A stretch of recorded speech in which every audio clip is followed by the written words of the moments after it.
It has been almost a decade since Money in the Bank 2011, one of the most critically acclaimed WWE pay-per-views ever. With two multi-man ladder bouts, a sterling World Heavyweight title match, a high-stakes WWE title match, and a complete absence of fluff, it's got to be in the conversation when it comes to best and certainly most consistent shows that the company has ever put on. The main story going into the show was CM Punk's pursuit of John Cena and the WWE title, the former New Nexus leader cutting his celebrated pipe bomb shoot promo in the build and drumming up a lot more interest amongst casual and lapsed fans. The 15,000 fans in Illinois' All-State Arena were electric throughout the show, and motivated by that energy, the WWE roster knocked it out of the park. But looking back at the event, it's certainly interesting to see what became of those who worked the show. Many of them are no longer wrestling or are even associated with WWE, while several others are now competing against Vince McMahon's group, and others still have left the business entirely. There was magic in the air on July 17th, 2011, but what happened after it, and where is everyone now? Mason Ryan, Stevie Ray, Earthquake, Alundra Blaze, Norman Smiley, Zach Gowen, Bam Bam Bigelow, Ahmed Johnson, Torrey Wilson, Buff, Bagwell, Robert Gibson, Dave Taylor, Terry Taylor, and Godfather's Holmes.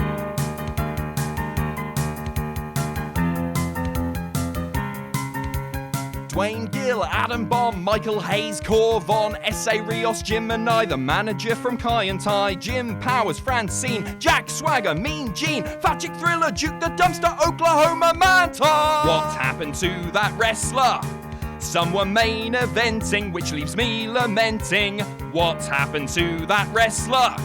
Some since long forgotten, but their memories live on. Jerry Lawler, Michael Cole, and Booker T. Calling the action was the three-man booth of Jerry Lawler, Michael Cole, and Booker T. Lawler and Booker are both WWE Hall of Famers and still do occasional broadcast work for WWE and have their own podcasts, while Cole is nowadays the vice president of announcing and provides play-by-play on Raw. Santino Marella. One of the participants in the pre-show dark match was Santino Marella, who teamed with Vladimir Kozlov to defeat David Otunga and Michael McGillicuddy of the New Nexus. Neck injuries put an end to Morella's full-timing career in 2015, but he hasn't been a stranger since, popping up now and again, including as his alter ego Santina in the 2020 Women's Royal Rumble match. He ran the Battle Arts Academy pro wrestling and MMA training facility until its closure in August 2020, and became a father for the second time last year. Vladimir Kozlov. Santino's tag partner would leave WWE less than a year after Money in the Bank 2011, and besides a smattering of matches for Antonio Inoki's Japanese promotion IGF in 2012, he hasn't wrestled since. Now retired from wrestling, Kozlov, real name Oleg Prudius, has concentrated on his work as an actor and stuntman, getting gigs on series like John Wick, The Fast and the Furious, and The Punisher. David Otunga. Otunga last wrestled in 2015, but has continued to do sporadic work for WWE as a broadcaster, as both an announcer and panelist. His appearances on television may be getting less and less frequent, but the lawyer by trade is keeping busy raising his son while also working as an actor and public speaker. Michael McGillicuddy. Michael McGillicuddy, and boy what a terrible name that was, had a far from perfect WWE career, but he enjoyed some success after splitting up from the Nexus, winning the Intercontinental title in 2013 during his brief spell as a Paul Heyman guy. McGillicuddy, better known as Curtis Axel, was mainly a bit part player during his time in the company, but entertained us with his Axel Mania shtick, as well as being a member of the Social Outcasts, the Miztourage, and the B-Team. Alright, those last three were all tag teams with Bo Dallas, but the duo were good value and enjoyed a tag team title run together. Axel was one of the many talents who were released in April 2020 as a cost-cutting measure in response to the COVID-19 pandemic. Daniel Bryan. The main Money in the Bank card kicked off with one of its titular matches as the SmackDown crew clashed over the blue briefcase. Daniel Bryan emerged from a pretty strong field as a somewhat surprising winner. Since Money in the Bank 2011, Daniel Bryan has won the world title in the main event of WrestleMania, retired, come out of retirement, won more titles, and he continues to be one of the best all-round performers in the industry today. Bryan is still contracted to WWE, but has indicated his desire to cease working as a full-time wrestler in the very near future so that he can concentrate on raising his two children and trying to save the planet. Cody Rhodes. Cody Rhodes was a star on the rise in the summer of 2011, having grown considerably as a wrestler and character since leaving the comfort of the Legacy stable a year earlier. He would become Intercontinental Champion just a few weeks after the event and looked poised to be a future main event player. It never happened, however, and after many years of frustration and a gimmick change that he was none too happy with, Rhodes requested his release from the company in 2016. Nowadays, the American Nightmare is a top star and EVP for the fledgling All Elite Wrestling promotion. Heath Slater. Another performer who enjoyed some success in WWE but never came close to fulfilling his true potential, Heath Slater came to be viewed as a solid worker who could be used to put over other stars whom WWE did have plans for. Whether he was teaming with Rhino, fighting legends, or fronting a fictional rock band, Slater was a dependable source of fun and always tried to do the best with what he was given. But being so low down in the pecking order, it was hardly a surprise to see him listed amongst those that were released due to the COVID-19 cutbacks in April 2020. Since then, Heath has actually returned for one night only to face former 3MB teammate Drew McIntyre on Raw, and looks like he's found a new home with Impact Wrestling. Justin Gabriel. Justin Gabriel was one of the more featured stars in the early days of the Nexus, his 450 splash finisher being built up as a feared offensive weapon on television. Within a couple of years, however, the high-flying South African superstar's fortunes began to fade, and in 2013 he was mainly wrestling on main events and superstars. A tag team with Tyson Kidd and a switch back to NXT provided a temporary shot in the arm, but the Darewolf continued to drift and he quit the promotion the day before the 2015 Royal Rumble, in which he was due to compete. Since WWE, Gabriel has been active on the international independent scene and worked for Impact and Lucha Underground. The former three-time WWE Tag Team Champion is currently signed to Ring of Honor. Kane. The Big Red Machine is a surefire future WWE Hall of Famer. He's still associated with the company that made him famous, but he doesn't wrestle so much these days. Man's got mayoring to do, folks. Glenn Jacobs is currently the mayor of Knox County, Tennessee. I'm no expert on US geography, but I think that's just outside of parts unknown. Sin Cara. It didn't quite work out for Sin Cara, formerly Mexico's premier luchador Mystico, who was drafted in by Triple H and was at one point considered to be the successor to Rey Mysterio. The Masked Man had a rough time of it in WWE, gaining a reputation for sloppiness in the ring and a bad attitude outside of it. A breathtaking talent on his day, WWE fans never got to see the best of what he had to offer. His bad run continued here when he was powerbombed through a ladder by Sheamus and stretched out early on, done to excuse his absence for 30 days after his first wellness policy violation. His disappointing WWE career came to an end when he was released in early 2014, and he has since went back to CMLL in Mexico, where he wrestles as Caristico. Sheamus. The Celtic Warrior has been an ever-present in WWE over the last decade. He's well decorated, having won the 2012 Royal Rumble, the 2015 Money in the Bank match, as well as a bunch of World, United States, and Tag Team titles. Sheamus is still a fixture on WWE TV and will one day likely be inducted into their Hall of Fame, though he probably has many years as an active competitor ahead of him if he fancies it. Outside of the ring, Sheamus devotes a lot of time and energy to his YouTube series Celtic Warrior workouts and has appeared in films like Teenage Mutant Ninja Turtles Out of the Shadows. Wade Barrett. Wade Barrett is yet another from this era who never quite managed to reach his full potential. It's mystifying as to why that is, since the bearer of bad news had everything WWE looks for in a headliner and looked set to break through during his first year in the company. As Bad News and then King Barrett, the Englishman was entertaining and added to the program, but it was a step below what most had expected of him. He left WWE in early 2016 and, clearly burned out and looking to try his hand at different things, took a hiatus from wrestling to concentrate on acting and other endeavors. He did some work in places like the NWA, but he hasn't actively wrestled since WWE. He returned to the company full-time in August 2020 as a commentator for the NXT brand. Kelly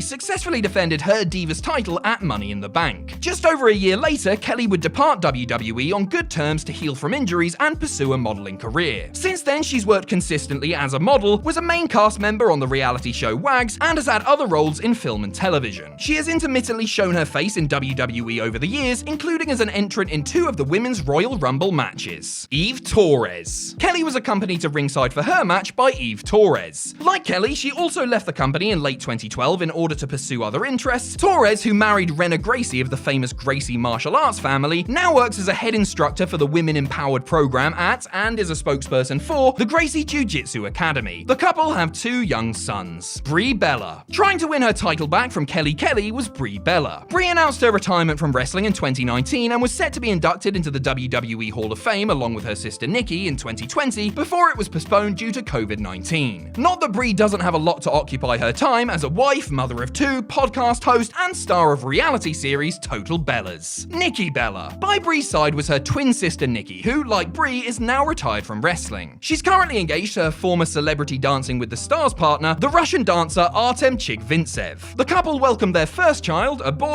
in July 2020. Mark Henry. Mark Henry was on the warpath heading into Money in the Bank 2011. A man whose career had stopped and started many times before, the world's strongest man really hit his stride in 2011 and within a few months of this show would win his first World Heavyweight Championship. Now retired, the Hall of Pain inductor became a Hall of Fame inductee in 2018 and worked for WWE as an ambassador as well as mentoring talent backstage. Big Show. The man getting his wig split, courtesy of Henry, was the Big Show. Now strictly a part-timer, the legend will doubtless be inducted into the WWE Hall of Fame one day soon. While he still crops up every now and again, Show is mainly focusing on his acting work these days, having starred in the 2020 Netflix sitcom The Big Show Show. Alberto Del Rio. Next up, the Raw Money in the Bank ladder match. Alberto Del Rio, who won the briefcase here, left WWE in a cloud of controversy in the summer of 2014, but returned in late 2015 for another brief run. Del Rio, usually as Alberto El Patron, has also wrestled for Impact, Ring of Honor, Lucha Underground, and even took on UFC Hall of Famer Tito Ortiz in an MMA fight in 2019. But while he's been productive, his career has also been plagued by personal and legal issues. He's currently out on $50,000 bail as he awaits a trial date for alleged sexual assault. Alex Riley. Alex Riley's WWE career was hindered by creative team apathy, injuries, and, if you believe the man himself, issues with top dog John Cena. Regardless of why his WWE career stalled and stuttered, A-Rai was released from the company in August 2016, having moved to the NXT brand in a bid to restart it. Since WWE, Riley hasn't been active in wrestling, and a planned comeback on the independent scene was stopped due to COVID-19. He's mainly been focusing on acting these days, including a memorable spot on Netflix's Glow series. Evan Bourne. Evan Bourne's promising WWE career was marred by injuries and wellness policy violations. Though he was a highlight of Raw for a time and won the tag team titles with Kofi Kingston, his decision-making outside the ring let him down. He was released in June of 2014 after a long layoff owing to a motorcycle incident and the resultant injuries. Post-WWE, Bourne, wrestling as Matt Sydal, has had spells in Ring of Honor, New Japan, and Impact. He most recently turned up in AEW, where he unfortunately slipped off the top rope and very narrowly avoided injury while attempting a shooting star press. A veteran of the indies, he continues to be in high demand. Jack Swagger. Big Swags was hoping to get back into the title hunt here after a few months spent dicking about in the Michael Cole vs. Jerry Lawler feud. The All-American American didn't win the briefcase as he had done at WrestleMania 26 in 2010, and his career would fluctuate over the coming years until he was officially released in March of 2017, leaving as a former ECW, United States, and World Heavyweight Champion. Since WWE, Swagger has wrestled internationally and was the last ever Lucha Underground champion. He's also competed in MMA and holds a 2-0 record in Bellator with 1 no contest. Swagger, as Jake Hager, currently wrestles for AEW. Kofi Kingston. After years of dutiful service, Kofi Kingston finally got a shot at the main event, winning the WWE title from Daniel Bryan at WrestleMania 35. It was a career highlight and just reward for a man who has given us so much and been so consistently entertaining since the start of his WWE career in 2008. Kingston is still contracted to WWE, where he competes in the tag team division as a member of the ever-popular New Day, though he's taking a bit of a break at the moment. The Miz. The Miz has been on our screens for close to 15 years now, growing from a reviled, obnoxious rookie into one of the most dependable performers and an all-round company guy. Few could have predicted that the Mohawked Tough Enough runner-up would one day be WWE champion, but Miz did just that and even found himself main eventing WrestleMania 27. He hasn't quite managed to replicate those feats since, but he has won plenty of other gold, as well as starring in films and television series. Miz is married to former WWE Divas champion Maurice. The couple are parents to 2 young daughters, and their exploits can be seen on the reality show Miz and Mrs. RTruth. A favorite of Vince McMahon, RTruth probably has a WWE job for life. Now primarily a comedy wrestler, you can always count on Truth to show up and do something outlandish, like trying to make Brock Lesnar corpse or whatever WWE 24/7 7 title shenanigans the show calls for. Outside of wrestling, RTruth is a popular rapper, performing under his real name Ron Killings. Rey Mysterio. Rounding out the field is Rey Mysterio, the evergreen human highlight reel who will go down as one of the greatest of all time. Mysterio left WWE in early 2015, ending his 13-year run with the organization, and took to the independent scene with gusto. Wrestling for AAA, Lucha Underground, and New Japan, Rey proved that he had much left to give, and WWE took notice, swooping in to sign him back up in September of 2018. Since then, Mysterio's been the US champion, wrestled Brock Lesnar for the WWE title, and had his eye ripped out. Though now in the winter of his wrestling career, Mysterio is still going strong as he seeks to help his son Dominic carry on the family legacy. Christian. One of the highlights of the summer of 2011 was the blistering series of matches over the World Heavyweight title between Christian and Randy Orton. His rivalry with Randy proved to be the peak for Captain Charisma, who slipped down the card and was eventually forced to retire due to recurring concussion issues in 2014. Since then, Christian has continued to work for WWE in various capacities, including as a contributor to WWE Backstage or as the star of his and Edge's WWE Network show. In 2020, Christian played a part in the Edge vs. Randy Orton feud, wrestling the Legend Killer in an unsanctioned match on Raw. He also recently served as an executive producer on the upcoming film Cage Fighter, starring AEW champion Jon Moxley. Randy Orton. Another probable WWE lifer, Orton continues to be used in a featured spot and is one of the top and best paid stars in the company. The Viper is doing some of the best work of his career too, as a sadistic heel in feuds with Edge and Drew McIntyre. Outside the ring, he's a husband and father, and a must-follow on social media. John Cena. The main event of Money in the Bank had a decidedly big match feel to it, as John Cena defended his WWE title against CM Punk in front of a molten Chicago crowd. Though Big Match John dropped the strap here, it wouldn't be the last time he held the belt, and currently ties Ric Flair for the most world titles ever at 16. One of WWE's biggest stars ever has followed on in one-time rival The Rock's footsteps by becoming a hot property in Hollywood. Now a special attraction wrestler reserved for shows like WrestleMania, Cena is concentrating on conquering Tinseltown and has landed juicy roles in films like Blockers, Daddy's Home 2, and the upcoming DC production Suicide Squad. You can't see Cena in a WWE ring much these days, but he's still plenty visible on the big screen. CM Punk. Cena's opponent and the undisputed star of this show was CM Punk, who entered to a rapturous ovation that never seemed to let up for the duration of their 30-minute classic.